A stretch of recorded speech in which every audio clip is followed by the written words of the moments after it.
Exercice 61, page 166. On considère la fonction f qui est définie sur R par f de x égale 2x carré moins x plus 1 et c'est sa courbe représentative. Première question, déterminer la dérivée de f. Donc c'est un polynôme, c'est tout simple.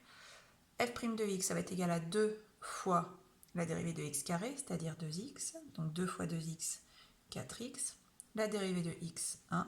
Et on s'arrête là puisque la dérivée de 1 vaut 0. Ensuite, il faut trouver l'équation de la tangente au point d'abscisse 2. Donc, on étudie en A égale 2. Je vous rappelle que l'équation de la tangente, c'est y égale f' de A, facteur de x moins A, plus f de A. Donc, on doit connaître f' de A et f de A, ce que l'on calcule. Donc, f' de 2, ça va faire 8 moins 1, 7. Et f de 2, 2 fois 2 au carré moins 2 plus 1, donc 2 au carré 4 fois 2, 8, moins 2, 6, plus 1, 7. Il me reste à remplacer dans la formule, donc y égale f' de 2, c'est-à-dire 7, facteur de x moins 2 plus f de a, 7. On développe 7x moins 14 plus 7, ce qui fait 7x moins 7, qui est bien l'équation qu'on me demandait d'obtenir. Donc dans la suite, on définit la fonction g par l'expression g de x égale 7x moins 7, c'est-à-dire la fonction représentée par la tangente à la courbe de f au point d'abscisse 2. Et l'objectif de la question 3 est en fait d'étudier la position de la courbe de f par rapport à sa tangente. Donc est-ce qu'elle va être au-dessus ou en dessous? Alors, question A, montrer que f de x moins g de x est égal à 2x carré moins 8x plus 8. Il suffit de remplacer f de x par son expression. Pareil pour g de x. On met bien les parenthèses puisque c'est un moins. On calcule donc 2x carré moins x moins 7x, ça fera moins 8x, plus 1 moins 7, donc plus 7, plus 8. C'est bien ce que l'on nous demande d'obtenir. Alors, il faut maintenant étudier le signe de f de x moins g de x. Cette expression f de x moins g de x est un polynôme de degré 2 dont on sait étudier le signe.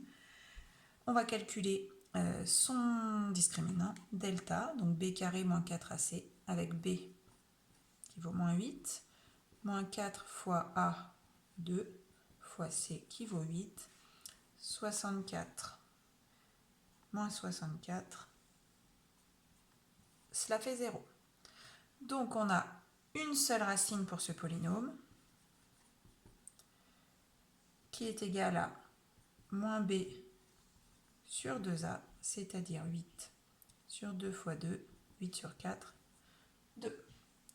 Je trace le tableau de signes de mon polynôme, donc f moins g. On a donc une seule racine, on a dit 2, pour laquelle f moins g est égal à 0. Le polynôme de x carré moins 8x plus 8 sera donc toujours du signe de a, c'est-à-dire positif. On en déduit, puisque f moins g est positive, que f est supérieur à g, c'est-à-dire graphiquement, la courbe de f va être au-dessus de la courbe de g, sauf évidemment en x égale 2 où la différence est nulle. C'est normal, puisque en x égale 2, la droite qui représente g est la tangente à la courbe de f, donc elle passe bien par le même point d'abscisse 2. Alors, on va regarder ce qui se passe graphiquement pour confirmer ce qu'on vient de voir. Donc, on trace la courbe de f, donc 2x carré moins x plus 1. La courbe de g, donc de la tangente qui est 7x moins 7. On fait afficher le graphique. Donc ici, vous avez la courbe de f qui est une parabole logique. Puis la tangente. Alors, on va zoomer sur cette zone-là.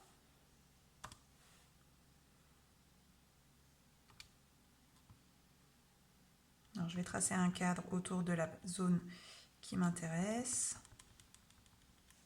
Hop. Donc là, vous avez le morceau de parabole qui se trace. Et la tangente ensuite. Donc on voit à peu près que au point d'abscisse 2, ici, donc je vais essayer de m'y placer.